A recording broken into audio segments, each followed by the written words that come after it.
I have never played Wizardry game before, and this is the first game I have played that is Wizardry-like. At least the title of this game says so. Busin is released in 2001 and its prequel, Busin Zero, is released in 2003. It is said that when the company that makes Wizardry game got bankrupt, the rights to the game got handed to Okada Koji, who was working at Atlas at that time. He was known to be a Wizardry fan, so he accepted the offer and made this game. Okada Koji is mainly known as a guy who was heavily involved in Megaten games from the very first game, Digital Devil Story Megami Tensei, all the way up to Digital Devil Saga, including Persona 1 and 2. Only the first game was released for overseas under the title Wizardry Tale of Forsaken Land, and the second game is released only in Japan.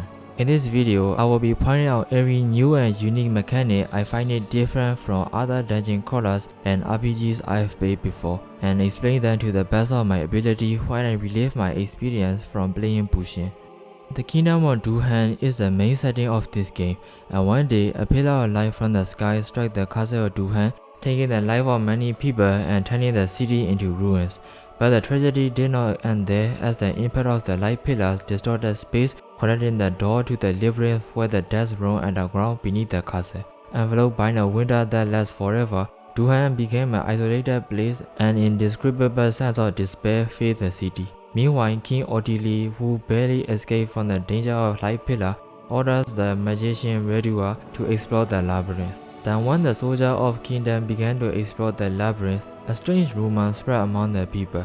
It seems that the demon's treasure, which can grant any wish, is sleeping inside the labyrinth. The survivors, who have been forced to live harsh lives, cling to a ray of hope and disappear into the labyrinth one by one. Some did so to become national heroes, some to survive, and some to fulfill their own desire.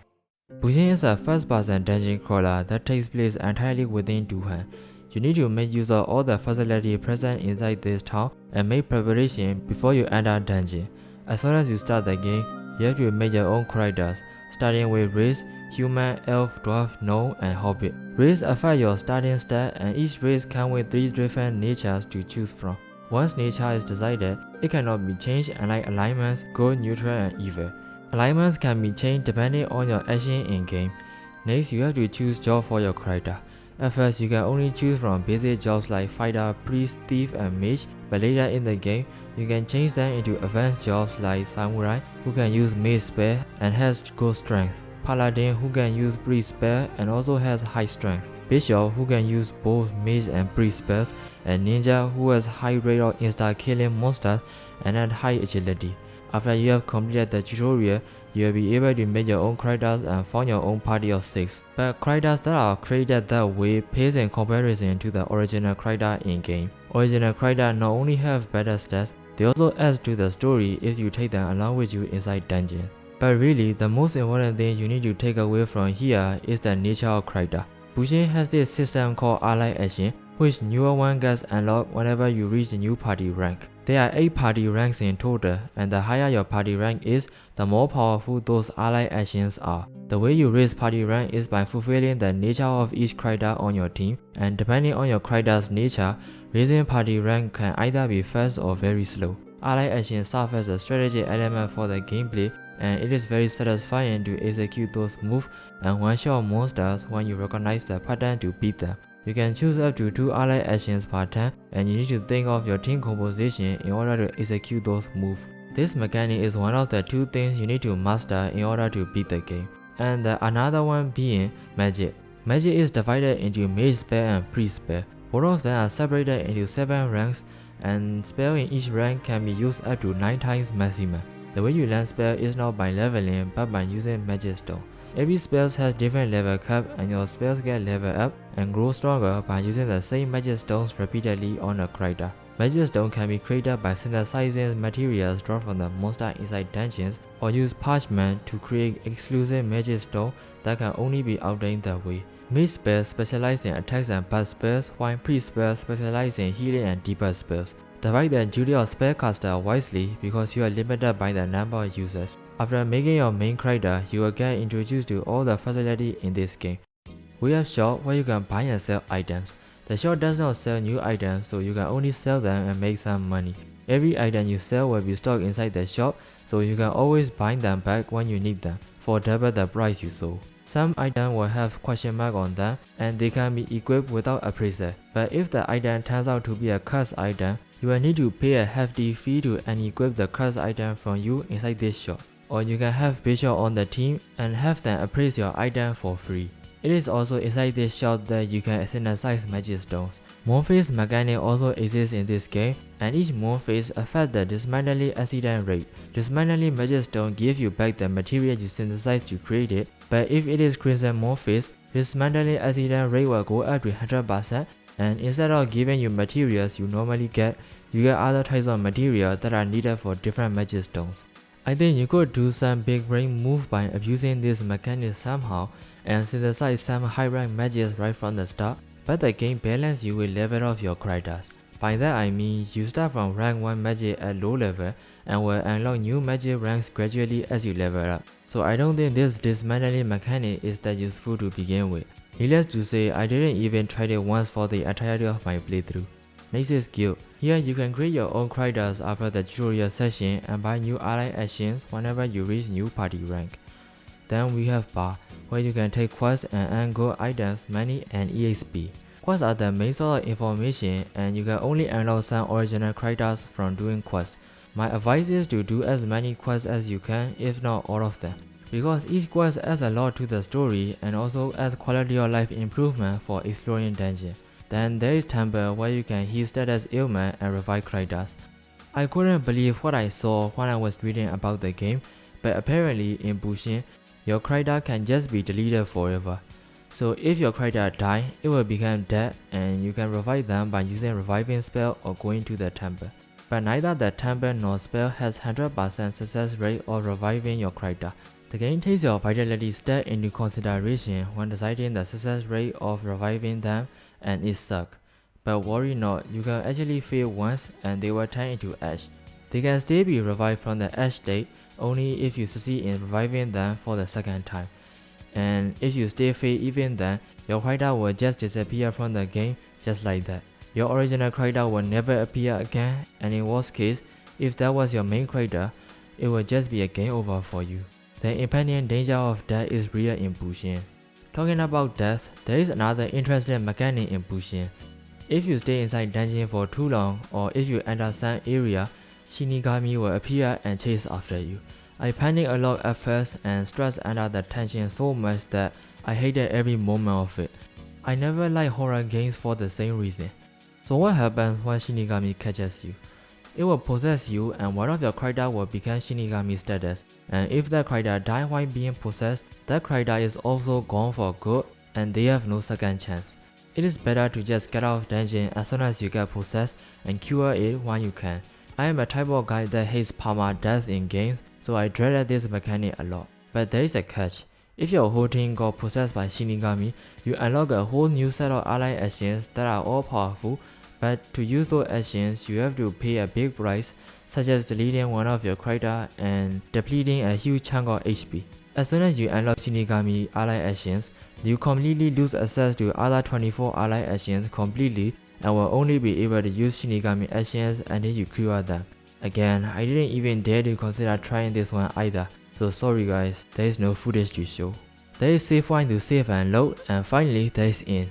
As if the game wants you to use literally every facility in Busin, the game is designed in a way that you can only level up by resting at inn and not inside dungeon. It seems like Busin really wants you to touch some grass outside instead of crawling dungeons the whole time. So yeah, that's everything about facilities, and now let's get to the meat of Busin, the dungeon. There are 10 floors in this dungeon and every floor has different gimmick to them. First floor is a tutorial area and it introduces you everything you will need to learn about the gameplay. If you attack the monster from the back, you get a 10% to trigger surprise attack and get 1 free turn, but if the monster attack you from the back first, they get 100% surprise attack and mess up your team formation. Clearly it is unfair and you don't want this to happen to you since it is a guaranteed team wipe most of the time. Too bad you won't be able to take a breather and look around the amazing environments. You are always on guard protecting your back all the time that it is very tense. Large areas are fine to avoid battles, but in narrow and tight areas, you are guaranteed to battle every monster you see. battles are fully 3D, and while it is a visual treat to see monsters in action, the loading time to start the battle is a bit too long. At this point, I am very used to quick and snappy battles from Megaten games that it is hard to get used to slow battles. Normally, this is not a problem, but combined with high spawn rate of monsters walking around in narrow corridors, it kinda gets a bit stressful. But every time you enter a new floor, your gameplay refreshes. By that I mean, you will have to learn new patterns and strategy for a new monster and find ways to one-time kill every encounters. So good and bad part of gameplay kind of balances out throughout the game, and then repeated throughout all 10 floors. The first floor is Fortress. Here you will have to fight most of the monsters just by attacking normally, but after you finish the tutorial, you will be able to use ally actions. There are 24 ally actions in this game, and you get 3 of them from finishing the tutorial: Rush, Front Guard, and Double Slash. Use Rush to clean a bunch of enemies at once, and the damage depends on the total average level of your party members. It needs all of your members to use these ally actions, so you won't be able to use another ally action in the same turn. Think of this one as an auto battle of Busin, as it technically doesn't have one. Front Guard is used to fight off enemies' rush attack, and yes, monsters can also use ally actions, but there are only a few of them, and I didn't see many instances of them using those actions. Front Guard also increase your resist rate against status ailment and evasion too. You need your entire front row of characters to use this action. In Busin, there is this resist and barrier mechanic.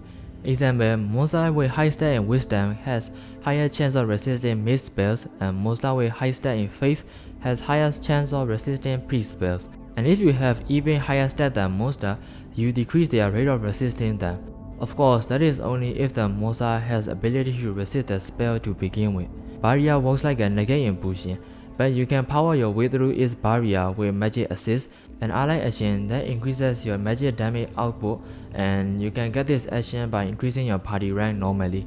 Magic assist is definitely a must-have ally action in my opinion. It takes 2 characters that can use magic spell, and if you combine mage with thief, you can unleash attack faster than monsters, which mages normally cannot, as thief has agility stat even higher than ninja. Next we have Double Slash. This ally action is the main damage dealing action in Busin, and I use it all the way until the final boss. It takes 2 attackers in the front row to execute it, and you do damage for whatever number of attacks you have and will increase damage. Double Slash damage can be increased more by increasing your party rank. Other ally actions that I find useful are Stun Smash, which I use on dragon monsters to stun lock them every single turn while double slashing. Hold Attack, which I use on ninjas who have high evasion to hold them down for 80% success rate and hit them with 100% accuracy.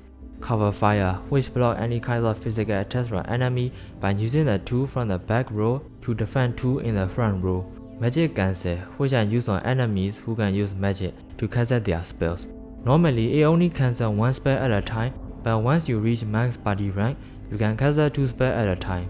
Sleep Crash, which I use in exchange for whole attack later in the game because it has better success rate, and it can also be used to attack back row. These are all ally actions I found the most use out of all 24 actions. Now, among the different types of monsters you will encounter, undead monsters are unique. They can be defeated by normal weapons, but only with magic-infused weapons, magic spells, and dispel. Dispel attack is exclusive for priests and bishops, and it has 1% to insta-kill undead monsters or make them leave the battlefield. But that's not all. Later in the game, undead monsters can use annoying status inflicting attacks like energy drain, which can reduce your level, and they suck. So it is in your best interest not to prolong any battles with undead monsters. Second floor is jail, and you have to use elevator in order to reach another floor, and undead monsters start appearing around this part. That floor is a procedurally generated dungeon, and the same goes from 7th floor and 9th floor.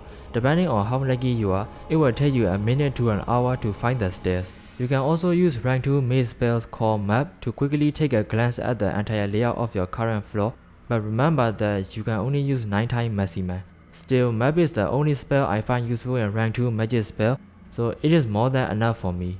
4th floor is Graveyard, and majority of monsters you find here are undead monsters. This floor have you use correct pitfalls to reach another floors, so it is a bit annoying. Floors like this are pain to go through time and time again, so be sure to open shortcuts on every floor as you explore the dungeon.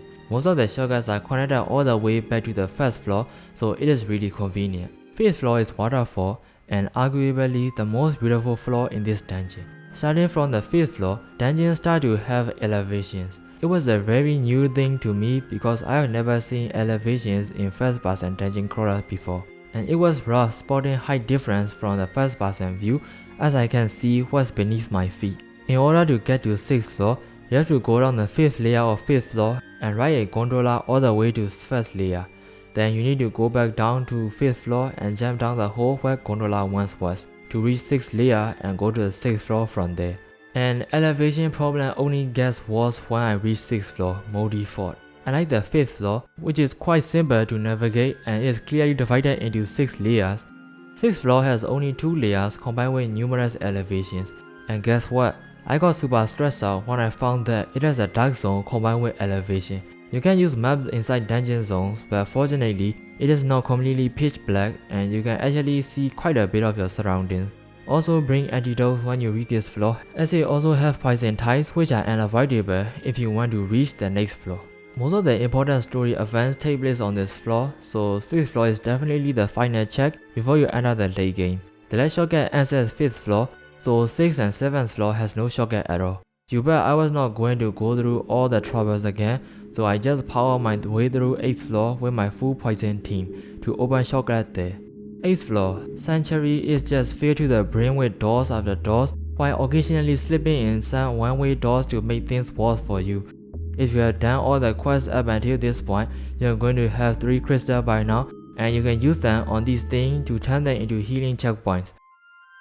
It is here the game dropped the real story.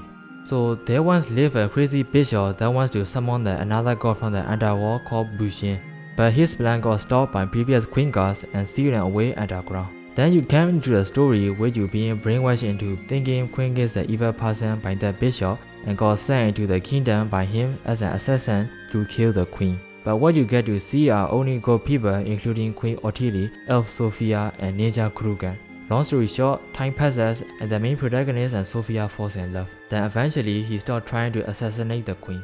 But evil bishop kidnapped Sophia and asked you to choose saving Sophia's life or Ottilie's life. He wasn't able to choose none of it, so he went into the underground to fight the bishop himself. But Ottilie comes by herself to aid you in the battle. And it is said that the fight right here is how allied action started. You and Queen joins forces to defeat the bishop and save Sophia, but in the end, you fail. The bishop took the queen and offered her as a sacrifice for Busin and summons the light pillar. But Sophia shields you from the impact in exchange for her life. What happened during this interval is somewhat vague, but basically you got split into 2 versions. One is the beaten and one-off guy you saw right at the beginning who taught you first 3 allied actions, and another one is you, who is an amnesia protagonist, the character you have been playing all along. The hard realization that everyone that I have encountered throughout the game is already dead, and that they are not just spirits who cannot move on to the next life, as they are all trapped inside this ruined kingdom by Busin. And turns out Ottilie that has been present this entire time is a fake, which was just created by Redua who wants to revive the real queen because he is thirsting over her body.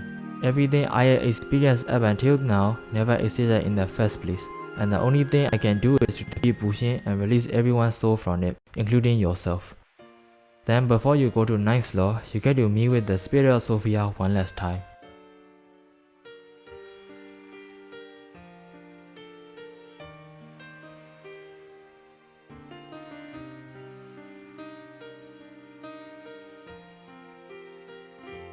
I cannot let you know. I wish you never heard. If you have a source to hurt, I'm not made of sad fear. Nothing can be seen. This world is believed. Why do you fight again? Tell me you will know that you are not dreaming. Are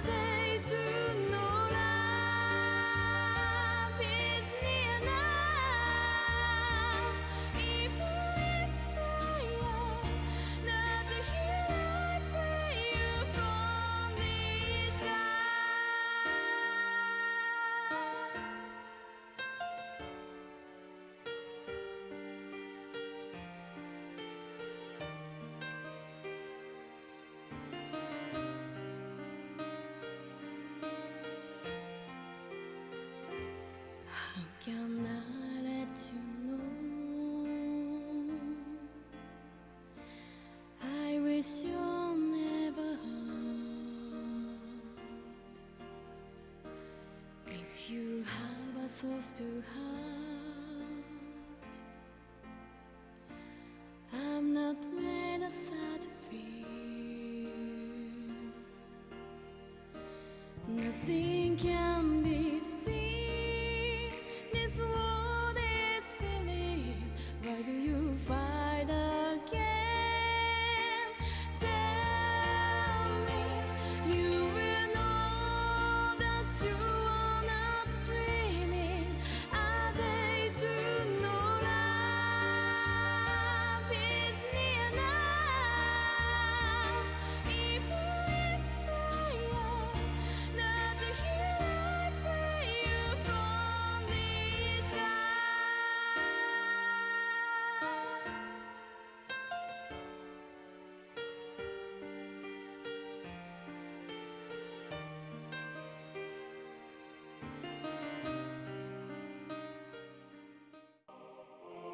To be honest, I was really under level when I fought Busin, and all I had were ally actions and magic to depend on.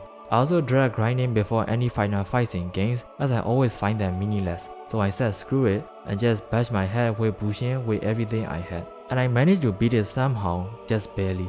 Looking back at everything I have gone through, I had to say gameplay is definitely on the easy side, and you can get past anything if you use ally action in correct order and maxed out some buff and attack magic. Going into Busin, I never expect this game to impact me this way, and I praise the game for making me care about characters this much. I'm going to miss tons of characters from Busin: Helga, Sophia, Ottilie, and all of my party members who stayed with me till the end, knowing they will all disappear after the final fight. The whole game is all about trust and hope amidst the glaring tone of loneliness and despair, and I think Busin is a low-key beautiful game that can hit you emotionally when you least expect it. And that's everything I want to share about this game. This game is a really old game and is definitely not a polished game compared to other Atlas games for sure, but every mechanic is manageable and easy to adapt. It is a complete packaged game and it took me 50 plus hours to beat the game. Busin was able to resonate with me on a personal level, and it will always be one of my favorites of all time, not only as a game but also as a fond memory. So with that, I will be ending the video right here. If you are still here, thank you so much for listening to me yapping about my favorite game. As always, I'm Nai and I would love to see you again in the next video.